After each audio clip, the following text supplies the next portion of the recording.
খাটাখাটনি শরীর। সাথী, কিছু বলছো মা? না তোমার রূপ দেখার লেগে ডাকছি। এটা টাকালে অমিতের দোকান থেকে মুদিখানা বাজারটা করে নিয়ে আয়। এই ছিঁড়া জামা পরে বাইরে যাবো? দেখা সালমার ঘরে আল্লাহ একটা পুরনো জামা আছে, ওইটা পরে যা। এই শাহিন, ওই দোকান থেকে এক প্যাকেট সিগারেট নেয় তো।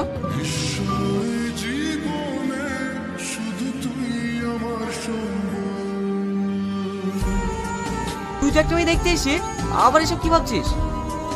আর কোনো মেয়ে দেখার দরকার নেই, তুই ওর ঠিকানা নে।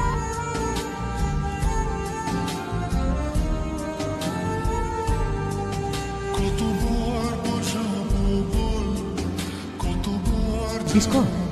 হে, হ্যাঁ তুই কর। তোমার নাম কি? সালমা খাতুন। পড়াশোনা কোন class? BA first semester. Uncle, ওই যে মেয়েটা মিষ্টি নিয়ে এসেছিল, ওটা কে? ওটা আমার আমাদের বাড়ির কাজের মেয়ে।